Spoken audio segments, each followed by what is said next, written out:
Jorge Liotti, bienvenido. Gracias, Carlos. Y muchas gracias por estar acá. Por favor, un gusto, como siempre. Hablábamos hoy del tema de los controles en Ezeiza y me llegó un mensaje de Fernando Muriel, que es el encargado del órgano que controla los aeropuertos, aclarando una cantidad de detalles respecto de todo lo que hizo el Estado para detectar pacientes, viajeros que venían con PCR falsos del exterior, para detectar cepas nuevas. El tema es que el eje del argumento por el cual se critica toda esta operación no solamente tiene que ver con la calidad de ese laboratorio, sino con que el Estado, en un gobierno tan estatista, delegue en una empresa de aeropuertos el control de un tema sanitario. Ni siquiera tendría que ser Muriel el encargado de monitorear esto, sino la ministra de Salud. Bueno, quería hacer la aclaración y te robo un segundo a vos por este tema. Fernández de viaje. ¿Qué significa esta gira? En el contexto de todo lo que estamos viendo. No solo del problema económico, de los conflictos internos, de la situación del quién es este Fernández que está viajando.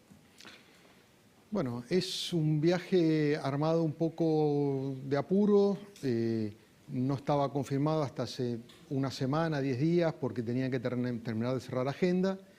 Es un viaje que le permite al presidente tomar oxígeno en un momento realmente muy complicado de su gobierno, sin haber resuelto los problemas que generaron las últimas complicaciones, y que lo reubica en un modo con el que el presidente se siente mucho más confortable, que es tomando contactos con algunos de los líderes con los que tiene algún tipo de empatía, muchas veces haciendo lecturas quizás un poco parciales de esos líderes, ¿no? Por ejemplo, elogiando el modelo de Portugal, pensando que Portugal es la resistencia socialista, cuando en su momento hicieron un recorte del 25% para poder hacer tener un equilibrio fiscal, ¿no? Recortes en salarios directamente.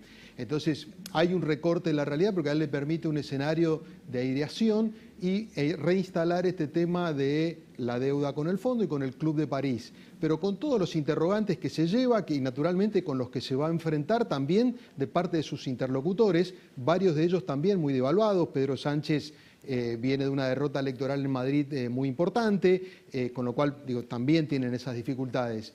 Pero en todos los lugares se va a encontrar con los mismos interrogantes con los que se encontró Guzmán hace 2 o 3 semanas cuando estuvo en esas mismas capitales, donde básicamente le dicen hay voluntad de cooperar, de entender, de coordinar, pero en la Argentina tiene que mostrar una senda al camino que quiere recorrer. Y ese fue el mensaje que Guzmán le transmitió a Alberto Fernández cuando regresó y que terminó derivando en una decisión vinculada con la pandemia, que era no cerrar la economía otra vez, porque eso iba a ser muy agresivo para una economía con enormes dificultades, y por otro lado ir con el tema de las tarifas, dando una señal de equilibrio que en todo caso, si la negociación o el cierre se postergara, le permitiera dar una demostración de que en esa senda estaba. Bueno, sabemos cómo terminó eso con el episodio Basualdo irresuelto. Entonces lo que tenemos hoy es un presidente que vale menos que el de hace 2 semanas, un ministro de Economía también muy lesionado, incluso un canciller que tuvo un episodio muy similar a principios de año, donde casi quedó afuera del gabinete, el propio Vélez que vos mencionabas también, de aquel ministro estratégico, el cerebro de la gestión, hoy es un ministro más devaluado. Bueno, ese es el equipo con el que el presidente enfrenta un desafío fenomenal, que es explicarle al resto del mundo, a las principales potencias, por qué tienen que postergar el pago del Club de París y en todo caso el Fondo Monetario seguir conversando para llegar a un acuerdo. Ahora, incluíme en esta pintura al Papa Francisco. El Papa Francisco... ¿Qué significa hoy Francisco en la política argentina, en la relación con el gobierno y en este tema, ¿no? Porque se lo ve a Francisco, digamos, lo van a ver por temas muy concretos financieros, ¿no? Sí, es muy difícil. O sea, el Papa crea el ámbito, de hecho, lo creó el año pasado en ese encuentro donde estuvieron Guzmán, Cristalina Georgieva, estuvo Stiglitz. Bueno, es un ámbito de acercamiento y yo creo que lo va a volver a generar porque hay otra vez un encuentro donde va a estar Guzmán, va a estar Cristalina. O sea, recrean un poco esa imagen, pero a mí me da la impresión de que la Argentina no depende solo de las oraciones del Papa. Me parece que también estos señores miran otras cosas a la hora de cerrar y la Argentina no las está exhibiendo. Es más, el señalamiento que le hizo el Fondo Monetario hace no tanto tiempo respecto, digamos, el corrido Werner, Alejandro Werner, que era el responsable para el hemisferio occidental, que dijo, bueno, no nos queda claro cuál es la línea, quién tiene el poder real. Bueno, eso que vemos todos, también ellos lo ven, incluso antes de sentarse a ver los números concretos. Y me parece que todos estos interrogantes acompañan a Alberto Fernández al viaje y difícilmente el Papa lo pueda resolver. Eso le digo, puede crear el ámbito, puede facilitar, puede sensibilizar a Kristalina Georgieva porque es también católica y en consecuencia tiene un punto en común con el Papa, con el gobierno argentino. Pero de lo que estamos hablando es de deuda, es de 44.000 millones de dólares. Digo, eso está bien, pero no es la única condición para poder mejorar el acuerdo, ¿no? Les hablé con el corazón y me contestaron con el bolsillo. Absolutamente. Dijo el maestro Pugliese. Exacto. Ahora, pon el foco en Guzmán. ¿Qué evaluación haces hoy de la figura en una escena económica tan complicada, un ministro que tuvo una herida tan grande en su credibilidad? ¿Se puede recuperar?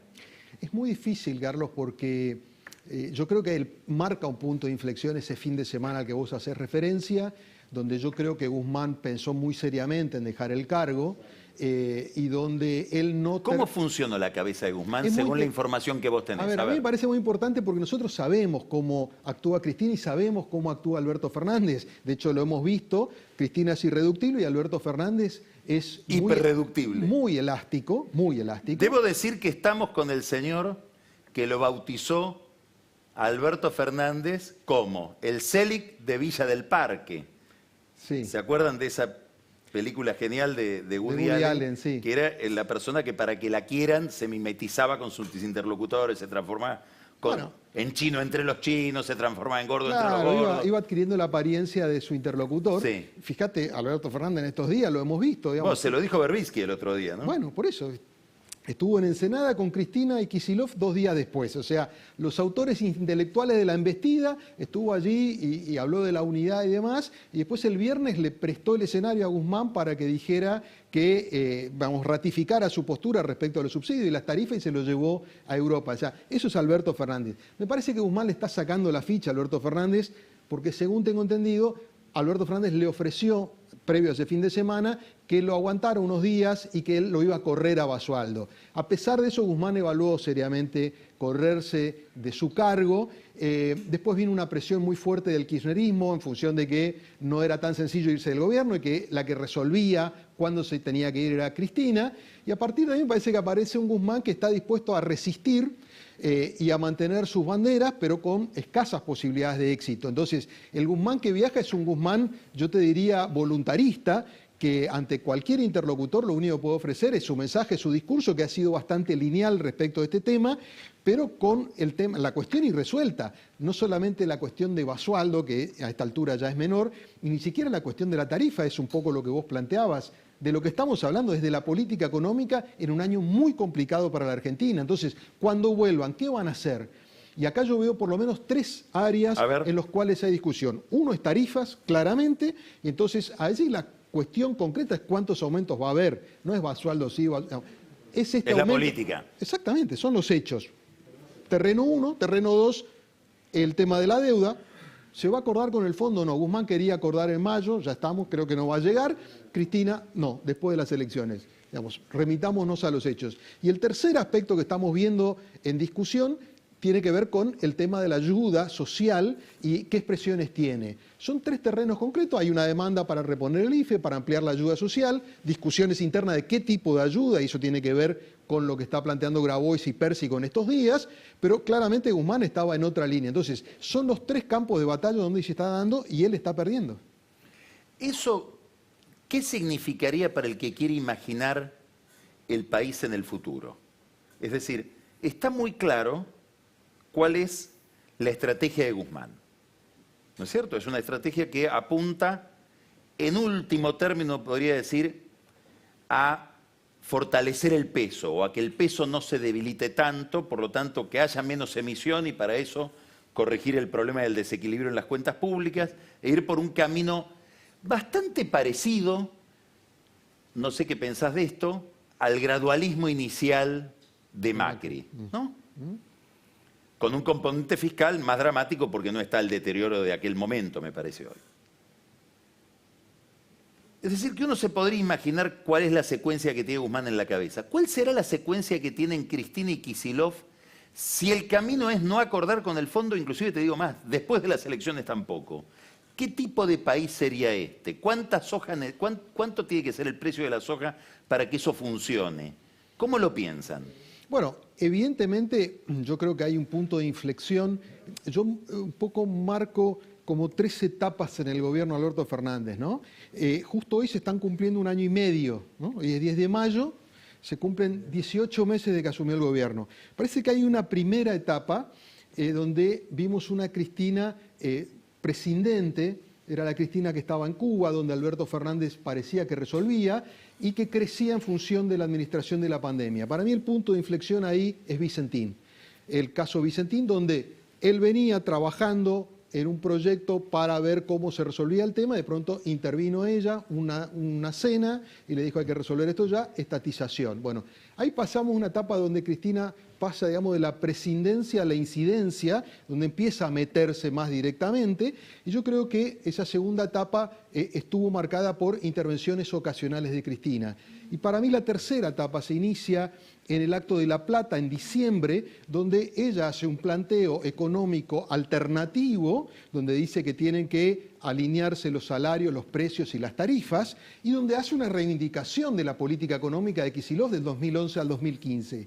A partir de ahí aparece una colisión directa con Guzmán, que se replica en febrero, donde hay una charla con Alberto, Cristina, Guzmán, Kicillof, donde Kicillof le plantea esta mirada basado en 2 conceptos centrales. Uno, la pandemia instala una situación de excepcionalidad que hace necesario, imprescindible, un paquete de ayuda al estilo de los que están aplicando países históricamente más fiscalistas como Estados Unidos o Alemania. Y en segundo lugar está la cuestión electoral. Es decir, prestémosle atención a esa cuestión porque el bastión es el conurbano, es la provincia de Buenos Aires. Después, bueno, Guzmán trata de explicarle a Cristina el tema de las tarifas y desde ahí ese tema no termina de ajustarse totalmente. Entonces, ¿qué ven Cristina y Kicillof? Que este es un año excepcional, que se requieren medidas excepcionales, es decir, más emisión monetaria, ayuda amplificada, pasar la pandemia, pasar las elecciones. Después no sabemos qué tiene en la cabeza. Eso colisiona de lleno con la mirada de Guzmán, que ya hemos visto, digamos, que del planteo que le hizo a la misión del fondo cuando vino en octubre, ya poco queda. No queda en pie casi el presupuesto. Lo que él imaginó que era el tema de las jubilaciones se lo recortaron. Lo que era el sendero de equilibrio fiscal está absolutamente condicionado, con lo cual de lo que fue el planteo de Guzmán queda poco. Lo que estamos viendo es que prevalece el otro planteo económico. Ahora, tenía una bandera para este año electoral que era el acuerdo con el fondo. Y tienen otra bandera que era el regreso a la normalidad. Por H o por B, ninguna de las dos están. Cuando vemos todo el panorama económico, cuando mirás, no tanto la intención de voto, que eso por ahí es muy prematuro e inseguro para verlo, pero cuando ves el ambiente que hay en la calle, el ambiente que hay en la cabeza de la gente, estado de ánimo, optimismo, pesimismo, confianza en el gobierno, todos esos indicadores, más otros indicadores ya no subjetivos, sino objetivos, nivel de salario real, digamos, el nivel de actividad, niveles de pobreza. Yo te muestro todas esas radiografías y análisis clínicos del paciente y vos me decís, tipos que muestran estos números suelen morir. Es decir, gobiernos que tienen estas métricas pierden las elecciones. Hablo de la provincia de Buenos Aires. Y sin embargo, ganan. O da la impresión de que ganan todavía.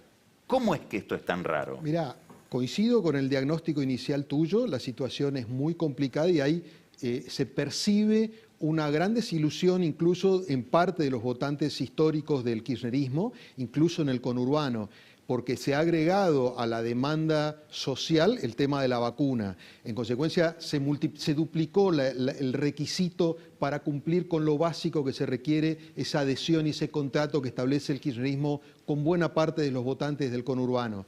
Ahora bien, yo creo que lo que hay hoy es que el gobierno ha pasado, digamos, de tener un electorado cautivo a entrar en una zona de riesgo. No lo ha perdido todavía, porque en eso también influye qué hay enfrente y cómo han sido los procesos. Todavía está muy fresco el recuerdo del fracaso de la gestión económica del macrismo, y eso también actúa como un condicionante. Y en segundo lugar, la oposición todavía no ha logrado reconstituir su propuesta política y yo te diría identitaria. Acá tenemos un tema que es más de fondo, tanto en el Frente de Todos como en el Juntos por el Cambio, hay todavía una cuestión de identidad irresuelta. Ambos yo creo que se aglutinan en función del rechazo del oponente, o sea, ¿qué tienen en común todos los del Frente de Todos que no quieren ser como el macrismo? ¿Y qué tienen en común en el Juntos por el Cambio que no quieren al kirchnerismo? Ahora, después hay todavía cuestiones muy resueltas. Entonces, Juntos por el Cambio tiene que moldear una oferta que le explique al votante, y mucho más en la provincia de Buenos Aires, por qué pasó lo que pasó y, en todo caso, por qué esto va a ser distinto a lo anterior. En tanto no se reconfigure eso, el oficialismo tiene la de ganar a pesar de todos estos déficits. Pero hay una zona de riesgo. ¿A Juntos por el Cambio? A ver, vos estás diciendo algo muy importante, que lo quiero subrayar. Vos decís, la consolidación que veíamos hace 2 meses, 3 meses, hoy no es tal. ¿No? Sí. Digamos, están entrando en una zona hipotética, sí, más conjetural de triunfo. Sí. Puede fallar. Sí.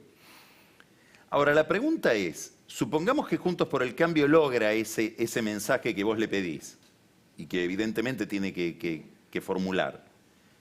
Logra dar una explicación de lo que pasó, logra dar una imagen del futuro, logra componer una escena de liderazgos conflictivos. ¿Aún así le alcanza si el peronismo no se divide? ¿O hace falta un randazzo competitivo? Bueno, o ponerle el nombre que quieras. Bueno, todos juegan, ¿no? Naturalmente que históricamente cuando el peronismo va junto es muy difícil ganar en la provincia de Buenos Aires. La condición, digamos, básica es que Juntos por el Cambio logre estos condicionantes y después aparecen otros elementos que tienen que ver con, bueno, si hay algún candidato por el centro que pueda tomar parte de los votos del peronismo, si la izquierda puede robarle algunos puntos, si evitan que la sangría por derecha de los libertarios no sea tan significativa. Hemos visto una ruptura entre López Murphy y Espert en las últimas semanas que creo que tiene algún correlato con esto. O sea, me parece que Juntos por el Cambio también se mueve en esos terrenos para ver. Pero vos le asignas menos importancia a la oferta que a la demanda. Bueno, yo creo que para que el votante, digamos, acá hay una cuestión de base que es bastante inédita, que voy a ver si lo puedo explicar y que se entienda, ¿no? La sociedad enfrenta una acumulación de procesos fracasados en muy poco tiempo. En 5 años se deshizo del último kirchnerismo por entender que ya estaba cansado, que era excesivo. Se deshizo de un macrismo que no logró convencer ni asentarse y está desencantado con esta nueva versión del peronismo kirchnerista que encarna Alberto Fernández. Entonces es un dilema porque no tiene a dónde ir voluntariamente. Por eso se radicalizan las posturas y aparece una tendencia mucho mayor a, digamos, a ubicarse por rechazos que por adhesiones. No hay un electorado encantado, no hay propuestas seductoras. Da la impresión de que observa la dirigencia en su conjunto ante la enorme imposibilidad de poder rescatar al país de su crisis y aletargamiento tan extendido. Jorge, una vez más me alegro mucho de haberte invitado porque muy buena explicación, muy enriquecedor. Carlos, gracias. Muchas gracias. A disposición. Ahí